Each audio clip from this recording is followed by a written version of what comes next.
Lur, selamat datang di Ngidul Ngalobumu film jadul. Yo opo kabar lur, sehat-sehat kabeh yo. Balik maneh ambek aku Icang. Kali ini kita akan mengidul film dongeng klasik yang tentunya kalian sudah gak asing dengan karakter boneka kayu yang hidungnya bisa menjadi panjang jika berbohong. Betul, yaitu Pinocchio tahun 2019. Film ini versi live action dari adaptasi kartun klasiknya di tahun 1940. Dan Pinocchio adalah kartun klasik milik Walt Disney tertua kedua lur. Yang pertama itu Putri Salju. Jangan gunakan logika kalian ketika nonton film ini ya, karena ini kan dari dongeng klasik. Tentunya akan banyak hal-hal di luar nalar dan imajinatif, dan juga banyak mengandung pesan moral. Bercerita tentang boneka kayu bernama Pinocchio yang nakal dan tidak pernah patuh. Sampai akhirnya secara tidak sengaja dia pergi jauh dari ayahnya yang telah membuat dirinya. Pinocchio pun harus berpetualang untuk menemukan ayahnya kembali. Seperti biasa sebelum lanjut mari kita berpantun ya. Cak Robi dodol bakso, monggo sekecaaken. Babbo. M'è nato un figlio! Sono diventato babbo!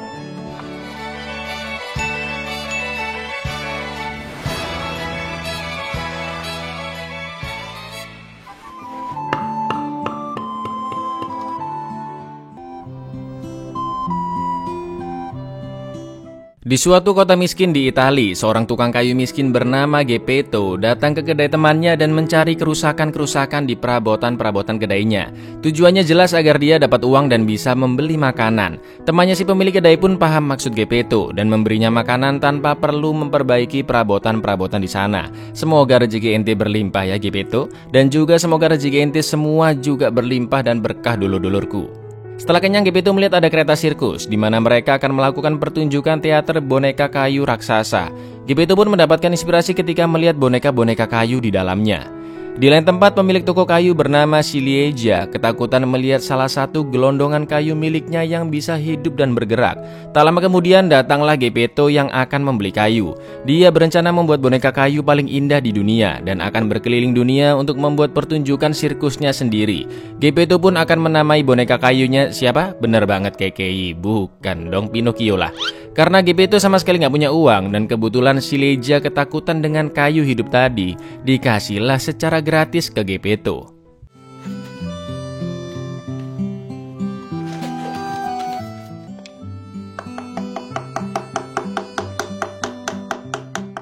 Saat boneka sudah setengah jadi, Geppetto melihat bonekanya memiliki jantung yang berdenyut. Dan ketika wajah dari Pinocchio sudah selesai, Geppetto pun sangat senang dan ingin Pinocchio bisa memanggilnya ayah. Lalu tiba-tiba... Guarda, babbo. Babbo. M'è nato un figlio! Sono diventato babbo! Geppetto sangat bahagia mendapatkan keajaiban itu. Geppetto percaya Pinocchio memang dilahirkan untuknya. Geppetto menjahitkan pakaian dari selimut usang di kasurnya untuk Pinocchio dan setelah itu mengajarinya berjalan. Ti segno io, guarda. E uno... Pinocchio! Ma che bello imparato!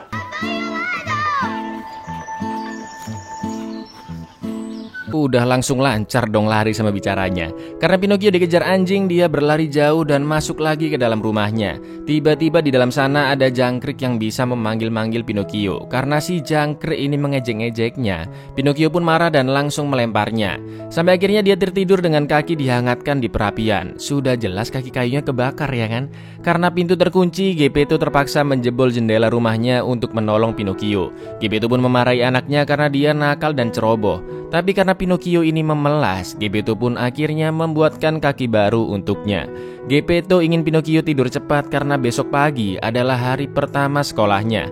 Geppetto ingin Pinocchio bertemu anak-anak lainnya dan belajar bersama. Keesokan paginya Geppetto membeli buku ABC 5 dasar dari temannya. Tapi karena dia nggak punya uang, Geppetto pun menukarkan jaketnya untuk mendapatkan sebuah buku ABC. Sepanjang perjalanan ke sekolah, Geppetto dengan bangganya memamerkan anaknya yang akan ke sekolah di hari pertamanya. Termasuk Ciliegia yang terheran-heran melihat kayunya bisa menjadi boneka hidup. Pinocchio melihat ada sirkus boneka kayu di sana. Geppetto bilang dia boleh ke sana setelah sekolah selesai. Tapi ketika Pinocchio masuk ke sekolahnya... Ciao figliolo mio, ciao.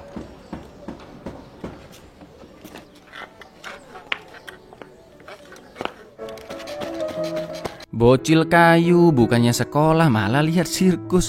Tapi karena Pinocchio nggak punya uang untuk beli tiket, dia pun menjual buku ABC-nya ke seorang pria di sana.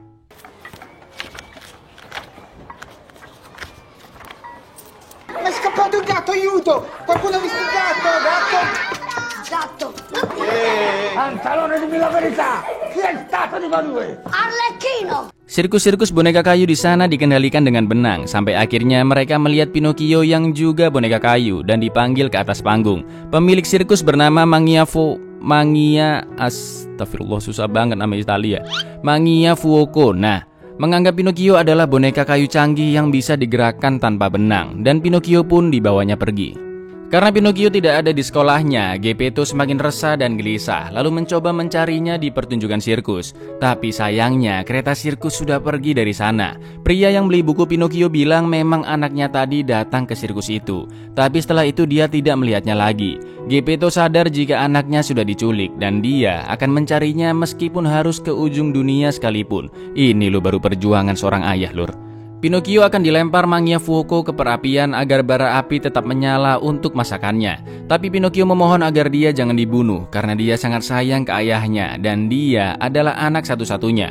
Mangia Fuoco pun akan melemparkan boneka kayu yang lainnya, tapi Pinocchio menghalanginya dan lebih memilih mengorbankan dirinya. Mangia Fuoco tersentuh melihat kebaikan hati Pinocchio dan mengurungkan niatnya membakar boneka-boneka kayu miliknya. All'Arlecchino è fatta!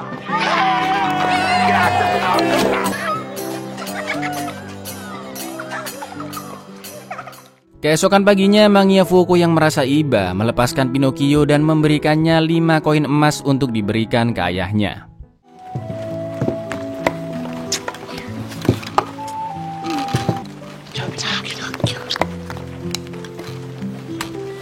Salutamelo, Grazie tante, signor Mangiafuoco. Ciao.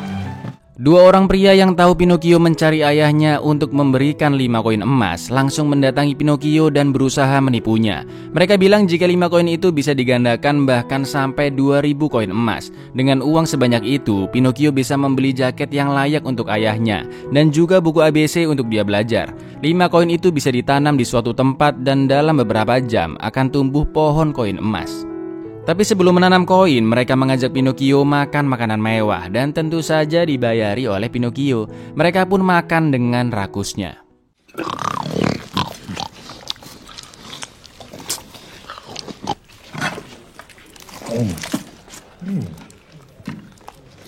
Saat tidur, Pinocchio bermimpi melihat pohon koin emas dan mengambil sebanyak-banyaknya untuk ayahnya. Pinocchio pun akhirnya terbangun karena pintu digedor-gedor pemilik penginapan. Dia bilang Pinocchio ditunggu 2 temannya di ujung hutan dan dia harus membayar penginapannya. Dalam perjalanan lagi-lagi si jangkrik muncul dan memanggil Pinocchio. Tapi kali ini jangkrik menyarankan untuk membawa 4 koin tersisa milik Pinocchio ke ayahnya. Karena kedua orang yang dia temui adalah seorang pembunuh dan penipu. Tapi Pinocchio nggak percaya dan lebih memilih menggandakan koin emasnya. Lalu tiba-tiba kedua pria sudah menyamar dan akan menangkap Pinocchio. Pinocchio pun lari sampai melihat rumah tua tidak berpenghuni dan meminta tolong. Lalu dia melihat mbak-mbak di jendela yang mengatakan jika semua penghuni rumah itu sudah tewas. Sampai akhirnya 2 pembunuh tadi datang dan menggantung Pinocchio. Pinocchio digantung karena dia telah menelan 4 koin emasnya dan akan diambil setelah dia mati. Tapi karena dia terbuat dari kayu yang nggak bisa mati, ya kan? 2 pembunuh ini pun akhirnya ketiduran dan Pinocchio dibawa oleh makhluk aneh. Ternyata Pinocchio diselamatkan oleh mbak-mbak yang ada di rumah tua. Mbak ini seorang peri bernama Fata Turcina. Fata memanggil dokter dan si jangkrik untuk memeriksa kesehatan Pinocchio. 2 dokter berwajah burung ini malah debat. Satu bilang Pinocchio bakalan mati, satunya lagi bakalan hidup. Gak jelas. Krik. Si jangkrik pun lagi-lagi ingin Pinocchio mendengarkan perkataannya demi keselamatannya. Karena Pinocchio masih demam, Fata pun memberikan obat agar kondisi Pinocchio membaik. Tapi Pinocchio nggak mau karena rasa obatnya sangat pahit.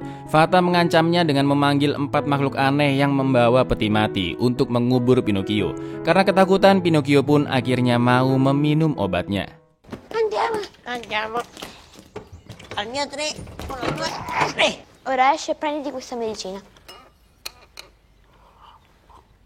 Pinocchio yang sudah sembuh mengobrol dengan Fata. Fata bertanya kenapa Pinocchio bisa nyasar jauh sampai ke sana. Pinocchio pun berbohong menceritakan apa yang sudah terjadi padanya. Dan karena dia berbohong, semakin memanjanglah hidungnya. Apalagi emang Lur? Che sta succedendo? No, niente. Lascia stare. Hai detto un po' di bugie e ora ti sta crescendo il naso.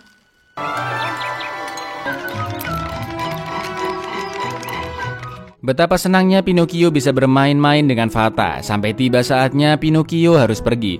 Fata bilang Pinocchio harus menemukan ayahnya dan nanti bisa kembali main di sana. Ciao Fatina. Ciao. Pinocchio kembali bertemu dengan dua pembunuh tadi. Tapi karena sebelumnya mereka pakai karung di kepala, Pinocchio nggak sadar jika mereka berdualah orang yang mencoba membunuhnya. Mereka berdua pun mengajak Pinocchio ke tempat ajaib itu dan diminta menanam koinnya di dalam tanah.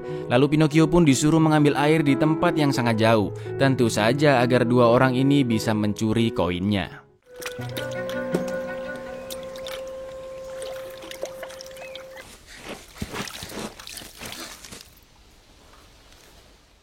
Pinocchio pun datang ke gedung pengadilan untuk meminta keadilan karena dia telah dicuri. Pak Hakim yang berparas monyet malah memenjarakan Pinocchio karena di negara itu yang tidak bersalah lah yang akan dipenjara. C'era la buca senza i cecchini. Sì. Mettetelo in prigione! Come in prigione? Dai, non sei... Karena hal itulah Pinocchio langsung berbohong bahwa dia telah mencuri permata, emas, dan perak. Dan karena pengakuannya inilah Pinocchio dibebaskan. Pesan moral sih Dilur. Non va bene. Bravo! Bravo, bravo, bravo! Liberatelo!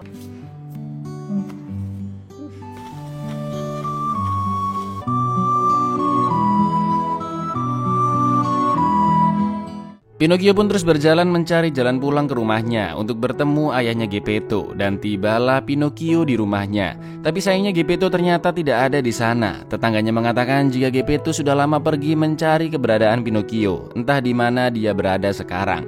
Pinocchio pun langsung berlari dan berenang menyeberangi lautan sampai akhirnya dia tenggelam dan terseret kembali ke pesisir pantai. Lalu datanglah orang misterius yang membawanya pergi dan ternyata itu adalah Fata. Entah bagaimana Fata tiba-tiba sudah menjadi wanita dewasa. Betapa terheran-herannya Pinocchio melihat perubahan Fata yang begitu cepat. Pinocchio pun bertanya bagaimana dia bisa bertumbuh dewasa dengan cepat. Pinocchio juga ingin bisa sepertinya. Tapi Fata bilang jika itu rahasia dan Pinocchio tidak akan bisa menjadi dewasa karena dia hanyalah sebuah boneka. Meskipun begitu Pinocchio tidak mau menjadi boneka seumur hidupnya. Dia juga ingin menjadi seorang anak kecil, anak manusia.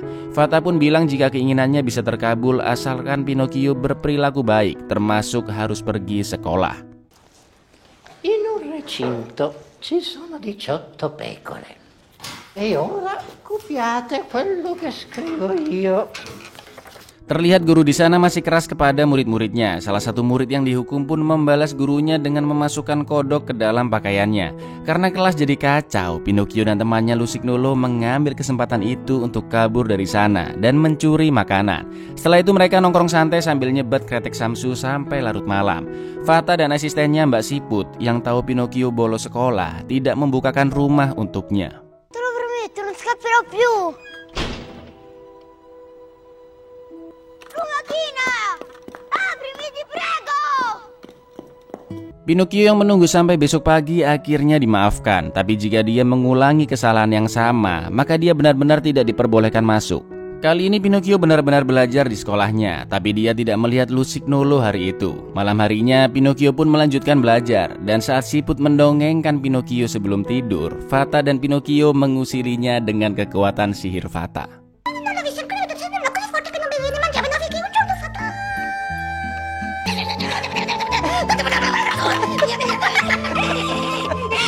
Keesokan harinya di sekolah, Pinocchio bisa menjawab pertanyaan-pertanyaan gurunya dan mendapatkan pujian. Fata yang mengetahui hal itu bilang jika keinginan Pinocchio untuk menjadi anak kecil akan segera terkabulkan. Karena mereka akan mengadakan pesta di rumah, Pinocchio akan mengundang teman-temannya. Lalu dia melihat Lusignuolo yang sedang bersembunyi dari ibunya. Lusignuolo tidak bisa ikut ke pesta Pinocchio karena dia akan pergi tengah malam nanti ke negeri mainan.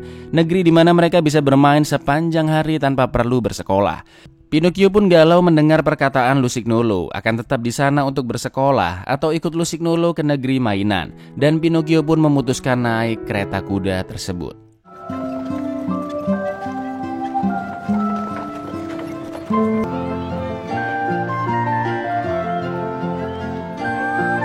Mereka pun akhirnya sampai di tempat yang penuh dengan anak-anak dan bermain sepuasnya.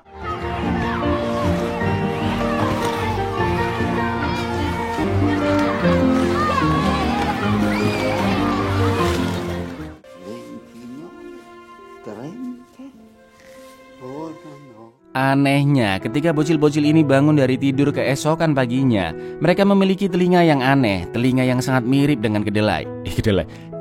Dan tiba-tiba Pinocchio, Lusignolo, dan anak-anak lainnya berubah menjadi keledai.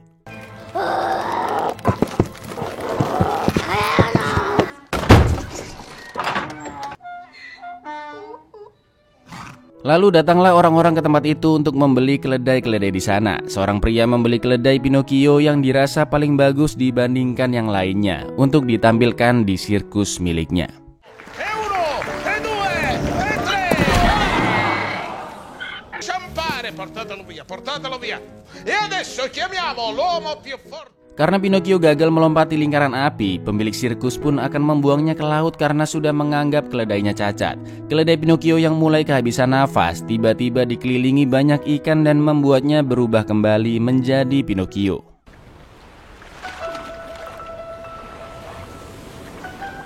Il ciuchino. Sì, sono Pinocchio. Ma com'è possibile? Pinocchio pun terus berenang sampai akhirnya dia ditelan oleh paus raksasa aneh. Di dalam perut paus itu, Pinocchio bertemu dengan seekor ikan tuna yang bisa berbicara. Lalu Pinocchio pergi meninggalkannya karena dia melihat ada cahaya di ujung badan paus tersebut, di mana ternyata itu adalah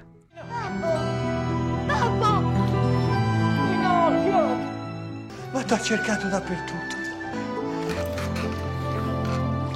Geppetto ternyata juga ditelan paus itu. Dia sangat menyukai tinggal di sana, bahkan sudah membuat tempat tinggal dan selalu memasak ikan-ikan yang sudah ditelan oleh paus tersebut.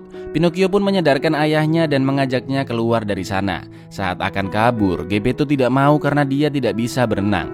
Tapi Pinocchio meyakinkannya dan akan membantu menggendongnya saat berenang nanti. Lalu ikan tuna datang untuk membantu mereka berdua.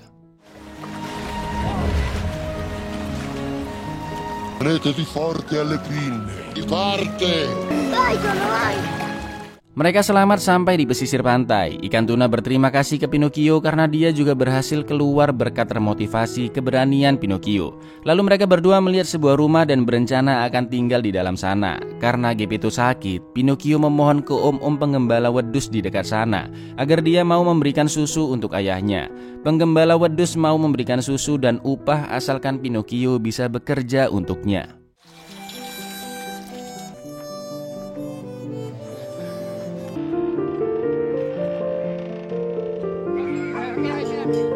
Hari-hari pun dilalui Pinocchio dengan bekerja keras demi mendapatkan upah dan susu. Sampai akhirnya dua pria penculik yang juga ada di sana melihat Pinocchio dan mendatanginya kembali. Mereka yang tahu Pinocchio sudah bekerja dan mendapatkan uang berusaha menipunya. Tapi, kamu tidak bisa membodohiku dua kali, kata Pinocchio. Io sono amico tuo. Pinocchio. Perché sei uscito? Nonno, non mi ingannate un'altra volta. No. Guarda che c'è dietro di te. Ma Pinocchio, Addio per sempre. ti stai sbagliando. Sesampainya di rumah, Geppetto memperbaiki kepala Pinocchio yang mulai retak-retak. Lalu keesokan harinya, saat sedang bekerja, tiba-tiba Fata mendatangi Pinocchio. Fata mengatakan jika Pinocchio kini telah menjadi anak yang berhati baik. Lalu keajaiban pun terjadi.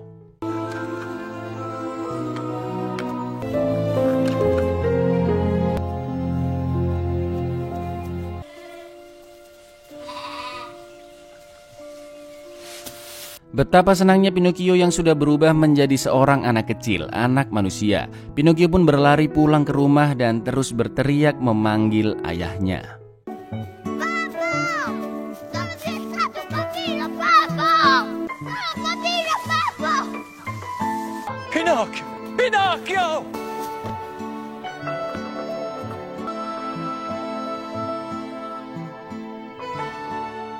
Buyar, dongeng klasik penuh pesan moral. Emang ya lur, dongeng klasik pasti syarat akan pesan moral. Banyak tuh kalau kalian perhatiin tadi bagaimana kejamnya dunia. Mulai dari keserakahan, ketidakadilan, penipuan dan lain-lain.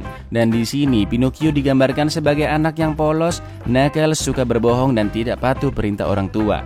Tapi karena petualangannya inilah Pinocchio berubah menjadi seorang anak yang baik hati, bijak, peduli dengan orang lain dan patuh terhadap orang tuanya. Sampai akhirnya dia mendapatkan hasil yang setimpal, yaitu keinginannya untuk menjadi manusia bisa terwujud. Ini lo baru pesan moral ya. Iya wes, aku Icong undur diri, matur nuwun dan say no untuk berbuat natskal, but say yes untuk klik subscribe di bawah ini. Assalamualaikum.